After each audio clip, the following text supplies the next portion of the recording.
Hey, Flowmies, it's time for another edition of the ITF Flowcast. This week we have a guest host, Joel Lamb, one of our mods, and he's going to interview Paul West. Now, Paul is a former president of the IWCA.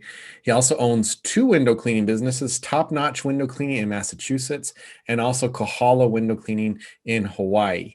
Now, Joel and him used to work together a long time ago, so Joel learned a lot from him. He views Paul as a mentor. And so they get into a lot of different subjects. For instance, they go deep into discussion about construction cleanups and glass restoration, all the ins and outs of that, things you have to be careful with, really bad mistakes that have happened, a lot of really good information that you're going to benefit from. They also talk about the difficulties of running two different businesses, one of them being very far away since Paul lives in Massachusetts. Very interesting discussion there. Paul also has a lot of really good insight into social media marketing, just marketing in general, all the different forms that might work for your business, and what they think would work best for yours. And also, they talk about water-fed pole use, how even though we've gotten a lot safer with using ladders and dropping and those types of things, the accidents from using a water-fed pole have actually risen. What can we do about it? How can we keep our employees and ourselves safe? They're going to talk about that. So a lot of really good discussion here. We're going to ask you to give your attention to Joel as he interviews Paul West. Welcome to the End of the Flow podcast. I'm Joel Lamb with Shining Windows, and we're joined today by Paul West. Paul West is the president of Kohala Window Cleaning in Hawaii and also Top Notch Window Cleaning in Cape Cod and Boston. Paul is also a former IWCA president and a multiple-time Medley winner. How's it going, Paul? Good, Joel. How are you? Pretty good. Is your head this big now?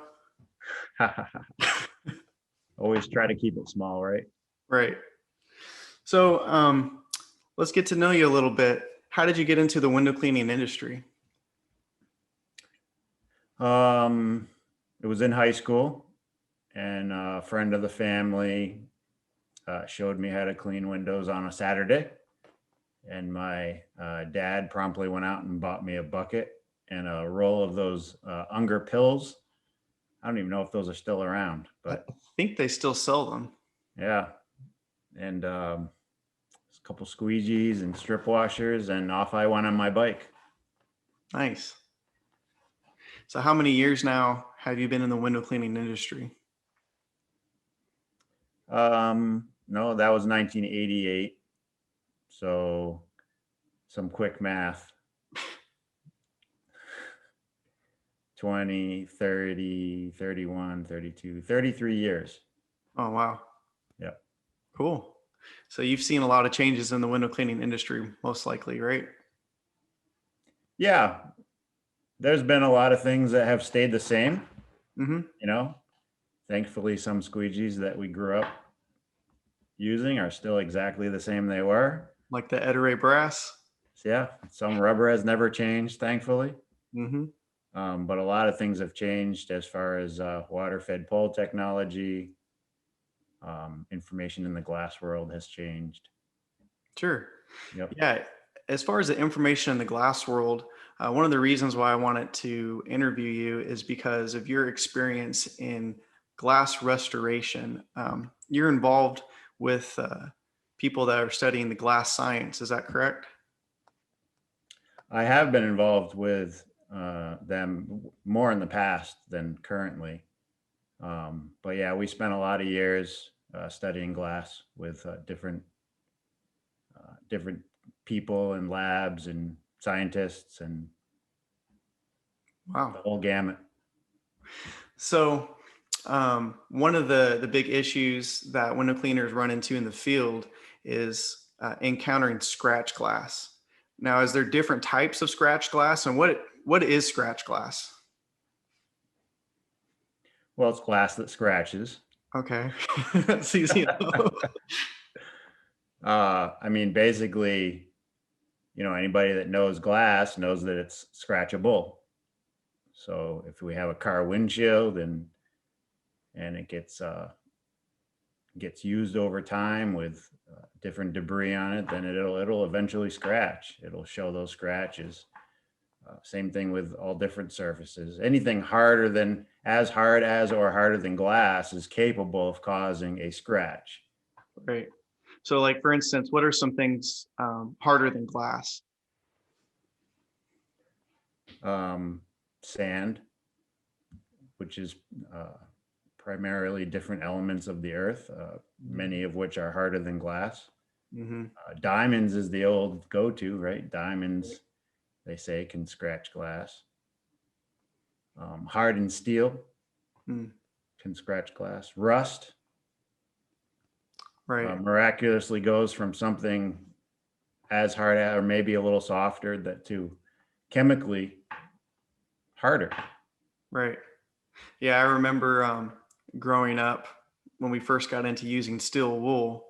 That was something that saved us a lot of time, and we thought we were avoiding potentially damaging glass using steel wool. But as everybody knows, it doesn't take long for steel wool to go from black to brown, covered in rust. Yep. Try to use it as long as you can as a frugal window cleaner. Right. And what about bronze wool? That's something that maybe it's because I haven't been in the industry as long, but is bronze wool a relatively new product to use as an agitator? Well, bronze wool's always been around. I think in our area, bronze wool was used in the marine industry a lot to refinish different parts of boats. In that industry, it's used quite often because it doesn't corrode, doesn't break down as fast, but it also doesn't leave behind shavings that corrode. So in the Northeast, when we first started using bronze wool instead of steel wool on windows, it was because of the shavings that could possibly be left behind and leave little, rust spots on the white paint. And so we started using bronze wool. Plus, it would last longer in your pouch. You wouldn't go to pull it out halfway through the day and it'd be a big pile of rust. Right. Is bronze wool, is that something that you use in your businesses? In Massachusetts, yes. In Hawaii, no. If you don't mind me asking, what's the reasoning for that? Good question. The primary reason that we don't use it in Hawaii is because, in my opinion, because of the metallic screens is what causes a need a lot of times to use a product such as steel wool or bronze wool. But in Hawaii, steel is not a very common screening material. It's mostly nylon. Because of the high salt content in the air? Yeah, I guess there's different theories as to why that glass etching happens. Right. Because what's unique is that we face that metallic burn, some people call it, or screen etch. Right. We face that a lot on Cape Cod because it's surrounded by ocean. But the farther we go inland, like west of Boston, it's not as, I don't know what it's like in Kentucky, but it's not as prevalent. We almost never get screen burn in Kentucky. Yeah. And so I would guess that it has something to do with the salt water in the metal. But with that in mind, even though there's a lot of salt water in Hawaii, obviously, there's not a lot of metal screens. Almost everything is nylon. Do you think that's because there's newer construction for some of the residences that you clean in Hawaii versus maybe some older residences on Cape Cod? Good question. I don't know the reason. They are just metal screens are not popular. They're just not popular. So I remember, for those that are listening, I used to work with Paul back in the day. I didn't cut my teeth working for Paul. I did that in the family business, but working with Paul, he really helped kind of elevate my knowledge of the industry and also the levels of professionalism.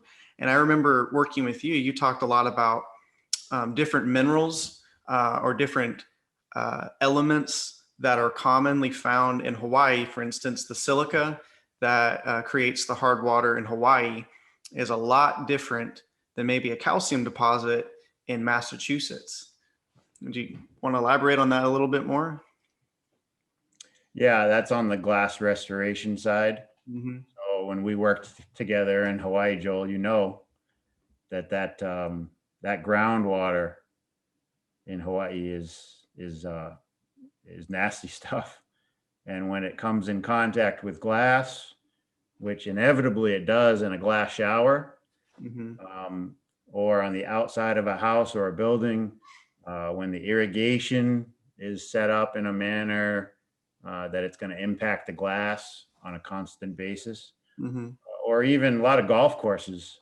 A lot of places are built on golf courses, and the prevailing wind will carry that irrigation water to one side of the property Mm-hmm. on a constant basis.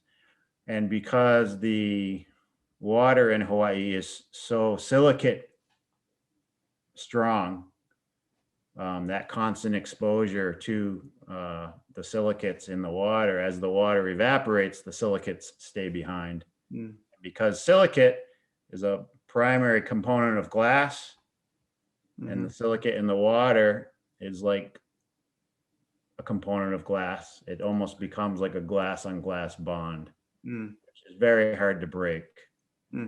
Different than a calcium deposit. Right.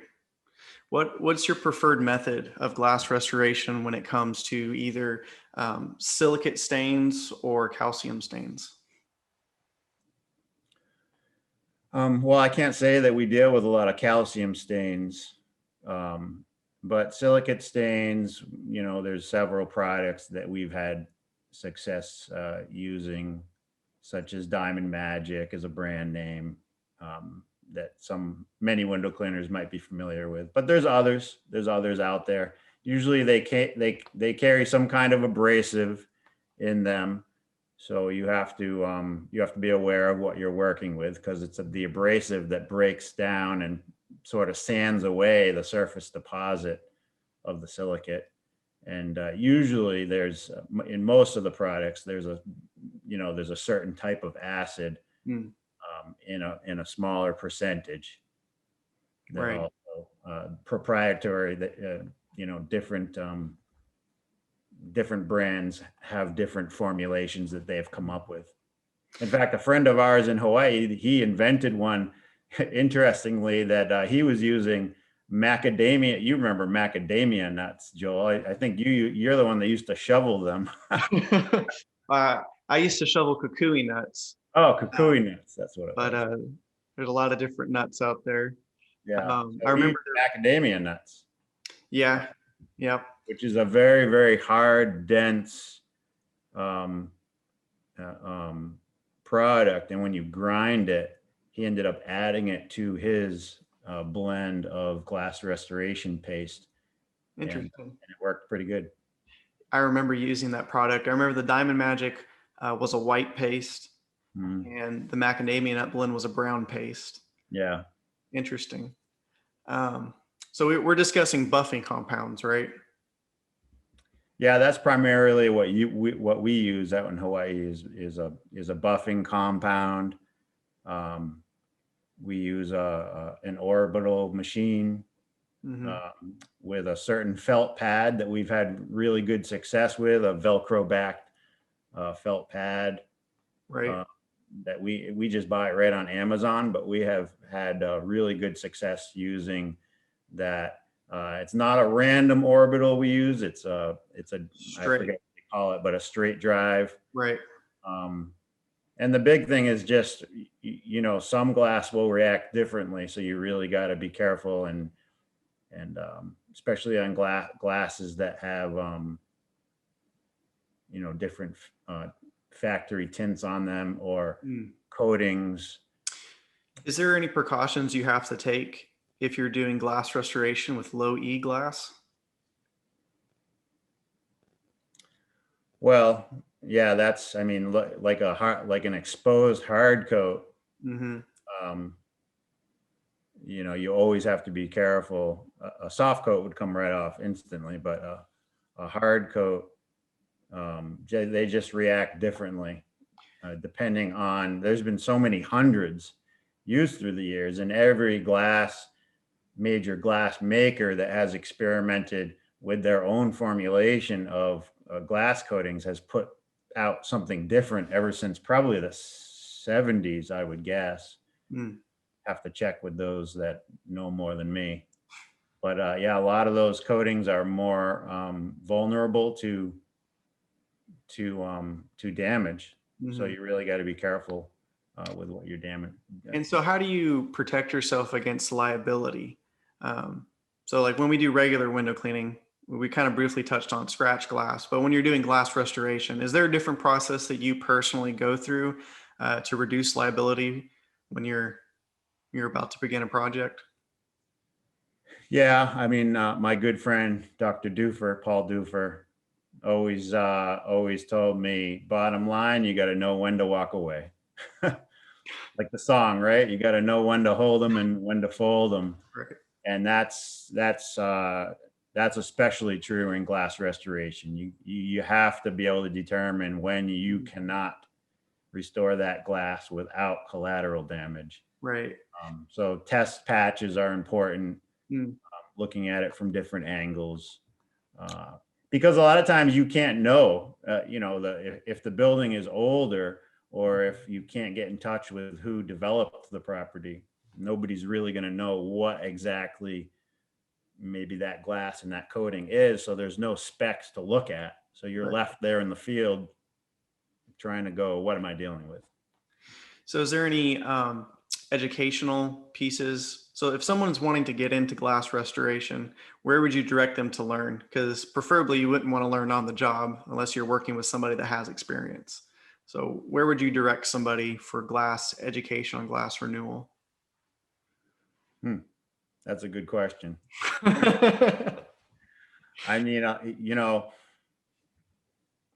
belonging to one of the associations that have a network of people, and there's multiple associations, IWCA, WCRA, being exposed to a network of people that do that kind of work can be a huge resource. Right. For questions and, just talk and shop with them. A lot of it's trial and error, I found through the years, and it just comes with years, if not decades of experience, knowing what you come up against.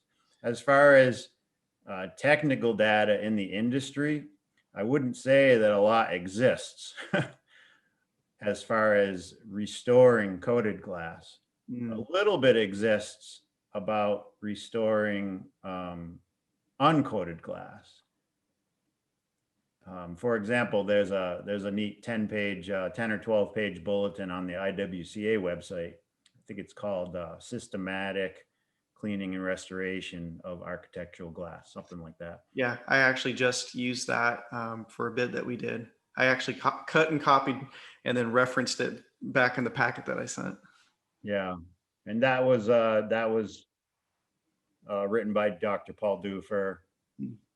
And it's got a lot of good technical data on what different buildups are, especially silicate buildups, how difficult they can be to remove.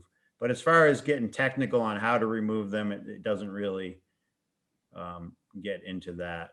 There are various that I'm aware of. There are various vendors that sell different types of products and even machinery. Like some of them have gotten into their machinery or proprietary pads.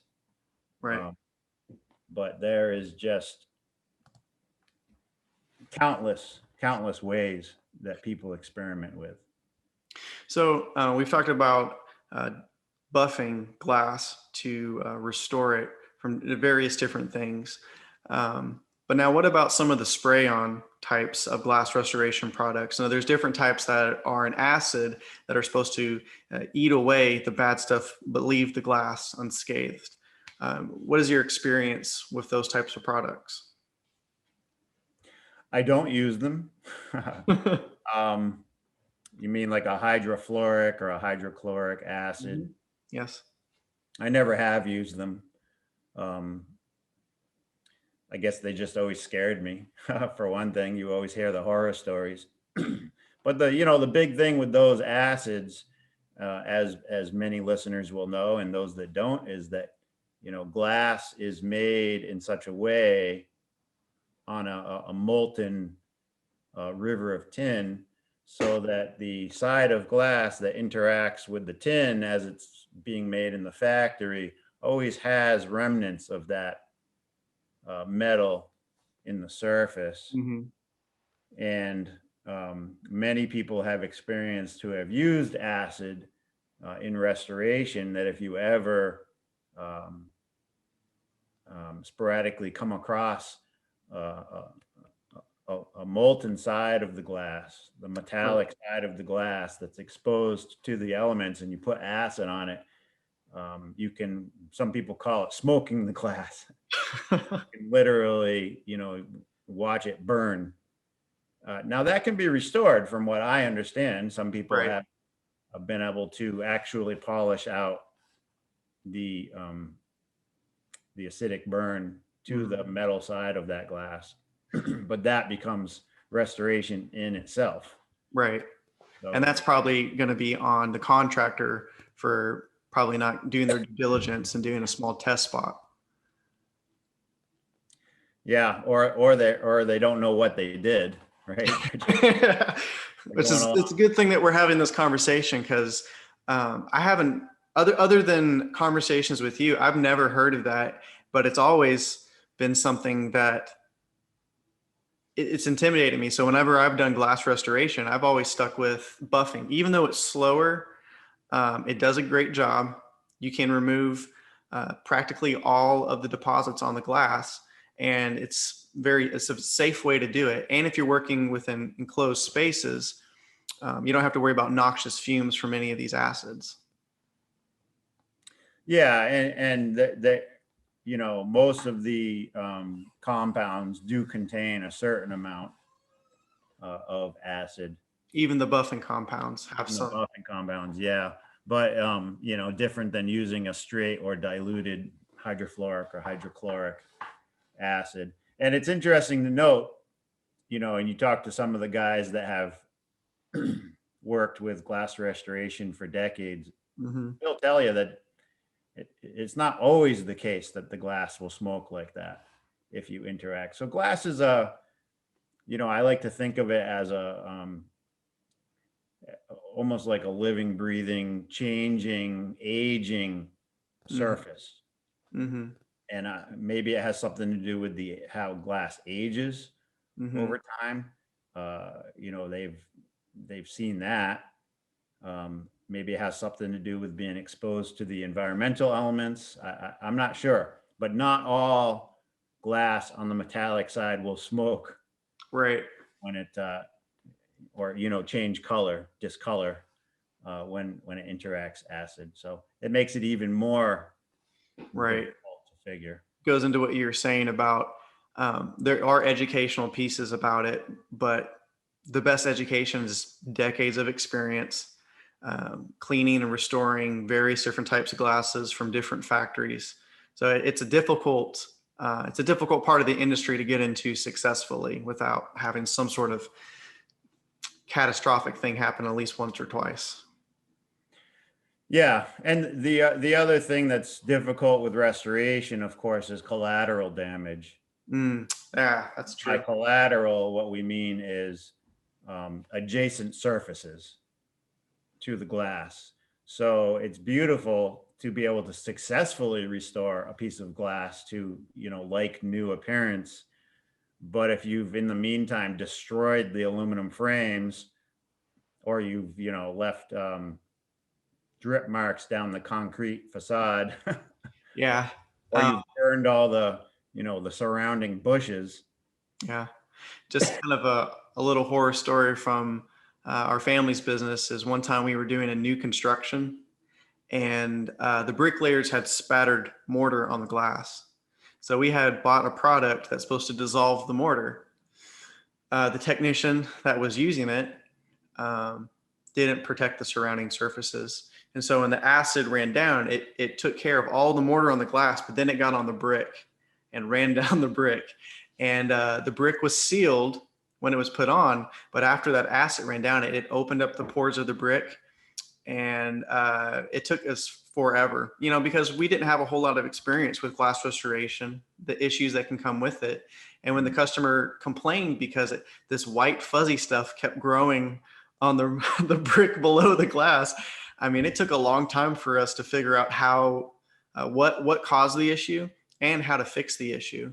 So, yeah, that's definitely a specialty item, removing concrete. I think most of those concrete removers use an acid called phosphoric acid.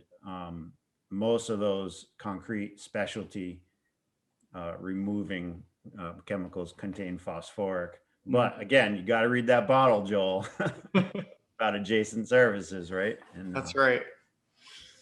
So we had talked about, you have two businesses in two completely different parts of the country. What are some of the challenges that are unique to one business as opposed to the other business? Ooh, that's a good question.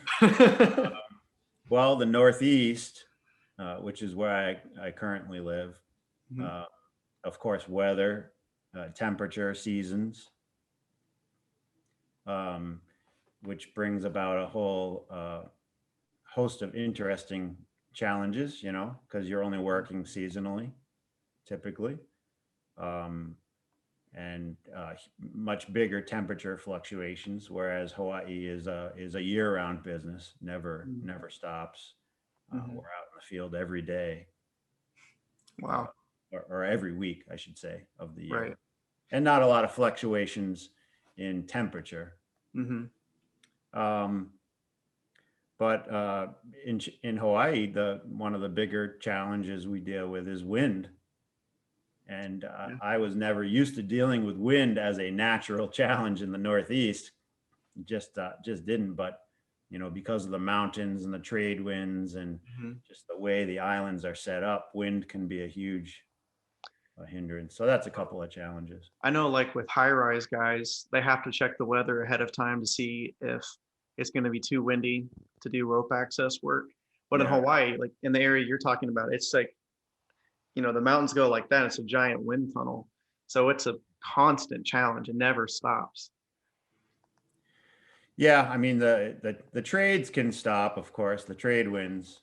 But on windy days, we call it the river of wind coming off the mountain. And it can get, for no other reason other than simple trade winds channeling through the mountains, like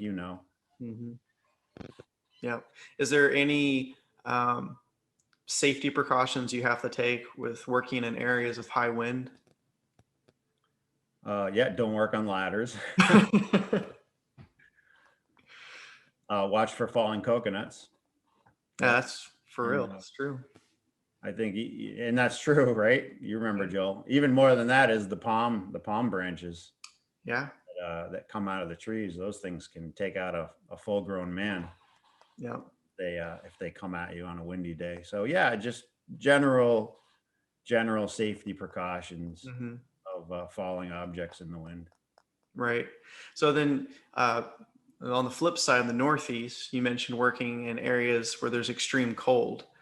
With over 30 years of experience in the industry, are there any tips or tricks you have other than just layering up for working in the cold? Is there any additives you add to your solution to keep it wet? Is there anything you have to do to protect your pure water systems? Yeah, my biggest advice is shut down. I think that's the easiest way to deal with the cold. Some people can't. I know some of us window cleaners work straight through there. Not us, but some of you window cleaners out there work straight through the winter. Right. People have used different things to keep their water from freezing. The blue windshield. I forget what they call it now, the windshield cleaner. Anything from that, which is like a diluted methanol.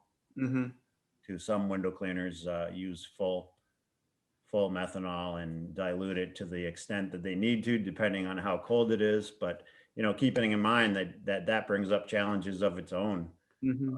with vapors and flammability and Right. storage and Right. all those things. But it's, window cleaners are resourceful. So There are. I have found the most successful thing is to just shut down. Shut down. Well, at least with you, you could shut down the Northeast and you could just fly to Hawaii. You just keep going. Yep. Um, I was about to ask something really profound and it just left me. Oh, so I've noticed on your social media, it seems like you do a lot of marketing for Top Notch through social media. Has that been an avenue of marketing that's worked well for you?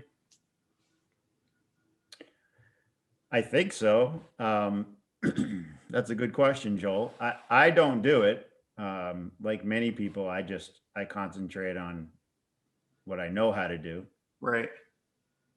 And I have a contractor that runs my social media and web presence. Is it expensive to have a contractor be your social media manager? Do you think someone that's like we have a pretty small operation, do you think it's feasible for a small operation to have a social media manager? Oh yeah, definitely. Definitely. The big thing is that there are all types. And so just like window cleaners, and we're not here to talk about pricing, but we all know there's, pricing for window cleaning is all over the gamut. You can get one person that works for less and does an excellent job. Mm-hmm. And you can get a really, really expensive window cleaner that maybe isn't even that good. So it's the same thing in every industry. And I would say that social media is no different. There are some very experienced, low overhead experts, I would say, that if you're willing to shop around and you're willing to do your due diligence, and you're willing to negotiate, like our customers are always negotiating with us, Right. that for a short amount of money, you can get a pretty good campaign going. That's good. As far as the Big Island goes, how do you market for the Big Island? Do you have Google Ads going or nothing like that? No Facebook, no Google. How do you No. market in the Big Island? I don't. So how do you get new business? Word of mouth. Word of mouth. That's kind of like the everybody says on social media that word of mouth is the best because the clients that you get already have trust in you because they've gotten the trust from someone they trust personally. Yeah. So Yeah, I mean, to be honest, to elaborate a little more. So when I first moved to Hawaii back in 2013 or so, when you were there, yeah. We purchased several smaller window cleaning operations that had been in existence 20 to 30 years already. Mm. And we combined them into a medium-sized window cleaning operation. And so, we had a huge customer base to deal with already. And so, like most islands, which is similar to just an isolated community, Mm-hmm. if you do good work and people talk about you, then there's not a huge need Mm-hmm. to generate new leads. You're simply trying to keep up with your existing clientele, Right. as much as you can.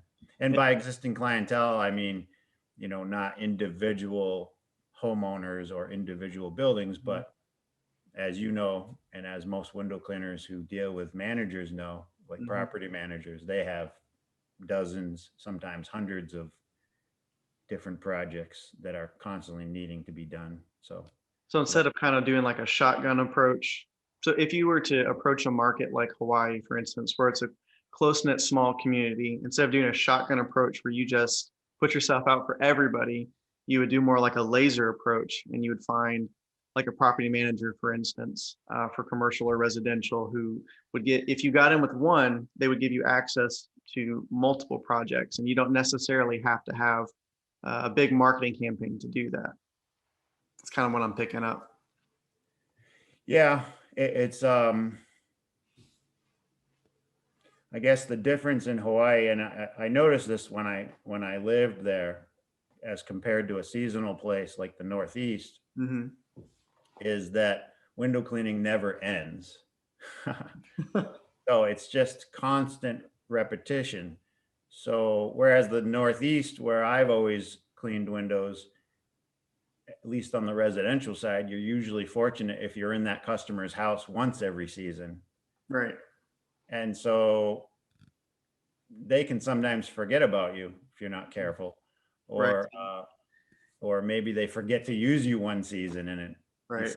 ends before they. So it's just different out and probably like in a lot of areas of the country where it's more of a year-round area. There's more constant exposure to your customer, and Right. so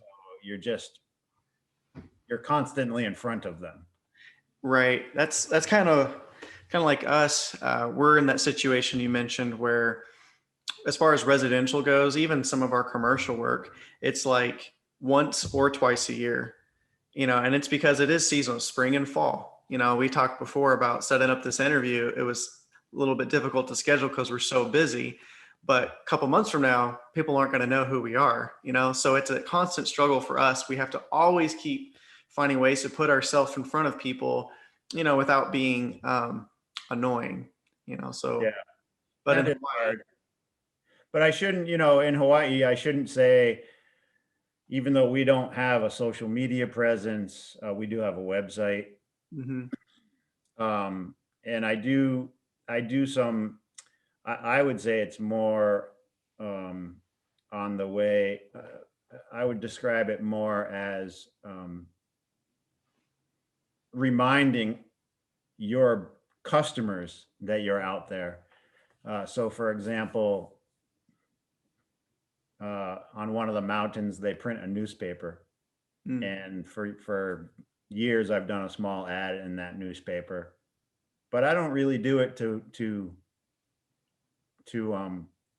bring in a new clientele as much as I do to constantly remind the people in that community Mm-hmm. that we still exist.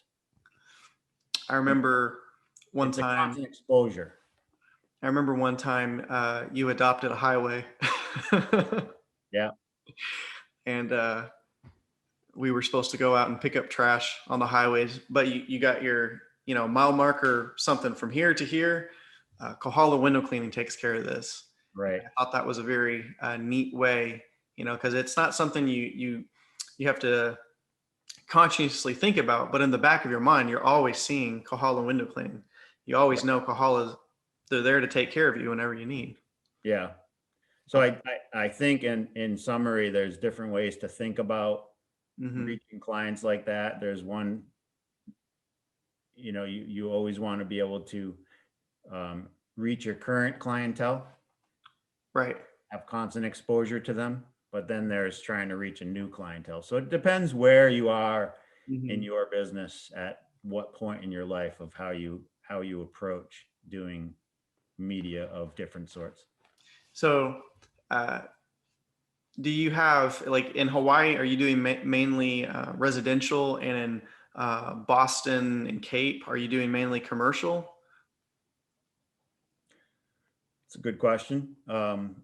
In Hawaii, I would say we mostly do residential. Mm-hmm. We do some commercial buildings, but it's mostly, there's not, as you know, there's not a lot of commercial buildings. There's not a whole lot there to do. There's some hotels and things like that, but it's mostly residential in Hawaii. In the Northeast, again, it's mostly residential. We don't do any high rise. We don't do any lift work. We don't do any scaffold work. Mm. We make good use of water-fed pole technology in both places, Oh, that's awesome. here in Massachusetts and in Hawaii. Hmm. Interesting.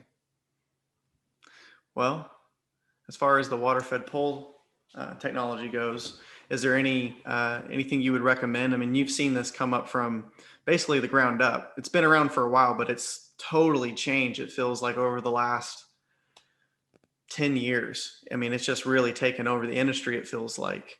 Is there any information you think might be valuable to our listeners on the subject of pure water technology and the use? Well, there's a lot of opinions, aren't there? You don't have to say anything controversial. You know, one thing I've worried about for years is that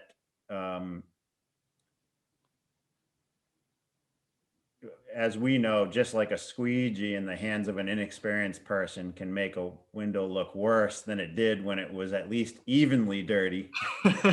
Right. I would say a water-fed pole in the hands of an inexperienced person can do the same thing. Sure. So I would say that it's been on my mind for years that because it's such a low barrier to get into the industry now with water-fed pole, that a lot of people will jump into it and not maybe pay attention to the details of paying attention to their how pure their water is, their techniques. It just kind of rush through it and might give some of the professionals out there a bad reputation, or maybe customers will be weary of allowing water-fed pole technology on their, or pure water technology to be used on their property. You run into that every now and then? Oh yeah. Yeah. I had somebody here that did that, and my windows were all spotted. We've heard that. Right. It has come a long way. One of those businesses that we bought in Hawaii was over 30 years old, I remember. And one of the things that came with it was the old style Tucker poles. You probably remember playing with those, Joel. Yeah, I did some solar panels for you with the old Tucker pole. Yeah, and it's amazing. I mean, in the old days, and some people still use them. I know some guys that still use them. But man, those things are heavy and flexible, and oh yeah, poles have come a long way. There's a lot of different varieties. We use a certain brand that we're comfortable with. That's a high mod carbon fiber. We love it. Really light, really stiff. We use a couple different carts. We have one cart we use from Tucker, for example, out in Hawaii, and it does a beautiful job. This year we started experimenting those guys from PH7. We're allowed to talk about brands, right, Joel? Is that okay? Yeah, I mean we're not promoting anything, but an open and honest discussion. I mean we all use different tools, so yeah. So I bought a great cart that we started using this year from PH7. A couple guys, I think they're out in Minnesota, and they hand make their carts, and we're using that in Massachusetts now. And most good carts are the end result is to try to get your water as pure as possible, right? It's all the same end result. Yeah, I mean, as long as you're getting pure water, it doesn't really matter. But I'll tell you what, one thing I want to talk about that's not pure water, but about the cart we got from those guys, which I think is just ingenious, is that it's got a dual wheel system. So it's got wheels on the top of the cart, and it's got wheels on the bottom of the cart, which roll on the ground.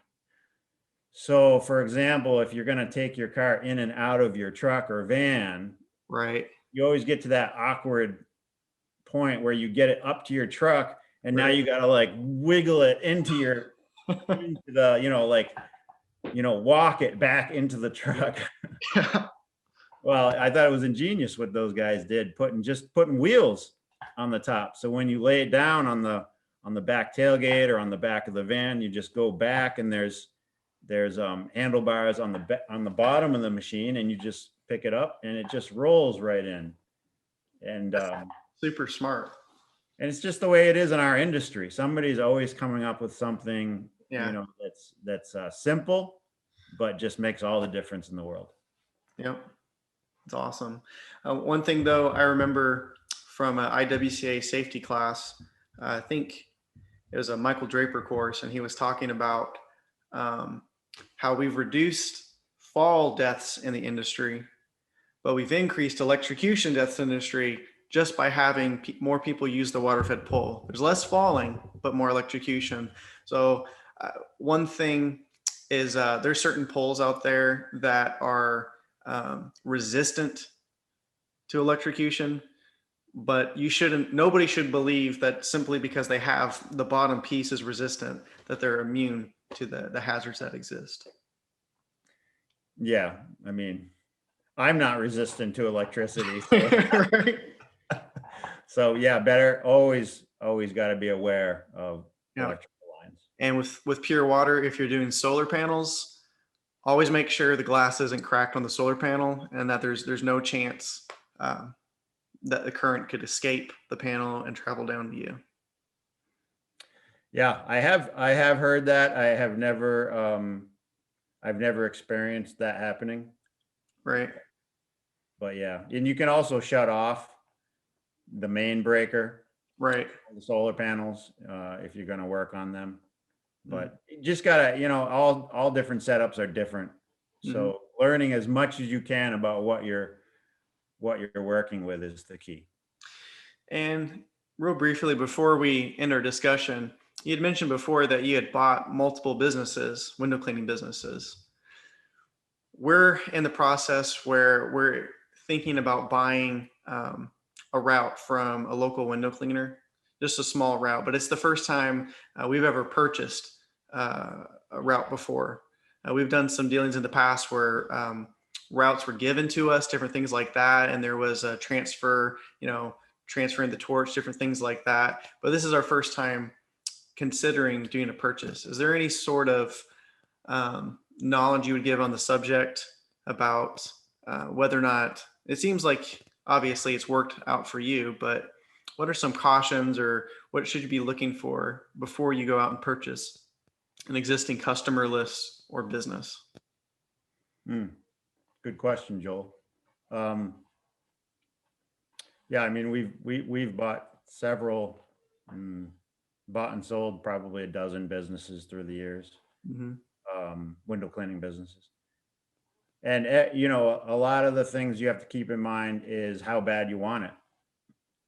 For one thing, how well does the company that you're looking at fit into your current customer database? Is it in the same geographical area, or is it a new geographical area or a new type of window cleaning that it allows you to grow into? So you mentioned a storefront route. Maybe you're trying to bolster your storefront route, or maybe you're trying to get a route in a new area. Well, all those things can relate to how well of a fit it is for your company. And if you determine that something is a good fit for your company to purchase, or a good fit for you, then it just comes to the negotiation of it. I've always liked businesses that have been established for a long time. Okay. But also have been established with a good reputation Right. for a long time. Because that's one of the things that you can't, the only way you establish good reputation is through years of service. And you kind of inherit that when you buy a good company that has a good reputation. So there's that. When you come to the money factor, I mean, there's all different, calculations that people use. Some people do a percentage of sales. Some people have those business calculations of what are the earnings, and then the multiplier, and the multipliers are all over the place. So there's really different ways. What really comes down to is how much are you willing to pay, and how much is the buyer willing to sell for. And if you guys can come to I shouldn't say guys, if you folks can come to a meeting of the minds, then it can be a good fit for everyone. Because to the seller, the value might be typically is higher than it is to the buyer, because they've put their sweat into it, and you might be just looking at the profit and loss and saying, well, hey, that's grossly overvalued. But if it's a good fit for your business, you might consider upping your budget. Yeah, and sometimes timing is everything. A seller that isn't ready to sell might be higher than a sole proprietor that's ready to retire. And maybe he's a year or two past retirement and He's ready just to wants get out. out. Right. It's done. So a lot of it's timing too. Timing for the person that you're negotiating with. So I bought one of the businesses I bought in Boston just a few years ago. Was an older gentleman, was third generation window cleaner in this same company, started in 1914. And Whoa. when he was finally ready to sell, he was just finally ready to sell and be Right. done. And so it was good timing for both of us. Mm-hmm. Yep. That's amazing. 1914. Yep. So ultimately, whether someone is wanting to buy or sell their business, wanting to buy a business, they're wanting to better the health of their current business. And I remember something interesting we had discussed at one point was sometimes you can better the health of your business by simply consolidating your business. So you had talked about the regions that you're working in. So sometimes if you're looking at we're spending X amount on sending guys out to here, but the bulk of our business is centrally located, you can actually better the health of your business by letting go of business. Is that true? Well, yeah, because I mean, ultimately you have to look at how do you generate your revenue. So in general, if your revenue or your hourly revenue is the same no matter where you go, Right. then the best thing to do is to cut down the amount of time behind the windshield. Right. The unbillable hour. Then you get the most billable hours. But sometimes people, depending on where they work, they might get a higher dollar per hour in an outlying area from where they're based. So it's really, you just got to know your business. That's kind of like us. We're in such a rural area in Kentucky that we live in a really small town. If we were to only work locally, we would just never make it. So Right. Our service radius is an hour and a half in all directions, which stinks, but that's what we got to do here. Yeah, so true. So there's really no one answer for that. Mm-hmm. I've had businesses where we've extended out just like you, about an hour and a half or so. And then some of those businesses I ended up pulling back on the geographical region because we could stay just as busy in a smaller region and the rates were kind of the same no matter what. Mm-hmm. And so why drive too far if you don't have to? Yeah. I think that's a very interesting thing that early on, living in this part of Kentucky, we're only about an hour away from Tennessee, and then an hour past that's Nashville. And early on, there was a lot of large commercial that for whatever reason was calling us. And thankfully, my wife, she had a good head on her shoulders. She said, I don't really want you driving 2 hours each direction to go all the way out there. And that was a really good call. And it saved us, because if we would have become established over there, but we're living over here, I mean, at a certain point, you're spreading yourself too thin. Yeah. Yeah, so true. Yeah. Well, really appreciate your time, Paul. One last question. What is your secret on winning the Medley? You've won it like, I don't know how many times. Oh, the IWCA, the window contest. Yeah, 8 or 9 times. I'm not sure. Keep cleaning windows, Joel. Okay, I'll get there one day. Yeah, no, it's just those contests are all about having fun and right, and being with window cleaners, old and new, and doing the trade we all love. Yeah. I can't wait for the next one. Yeah, hopefully we'll be beyond the pandemic we're in now. Yeah, there's brighter things in the future. Well, thanks for visiting with us, Paul. I hope our listeners enjoyed this conversation. And I feel like there's a lot more to talk about. So if you ever want to come back on the podcast, just let us know. There's always topics. Awesome. Thank you so much, Paul. Have a great day. Yeah, you too, Joe. Thanks for the time. All right. Bye-bye.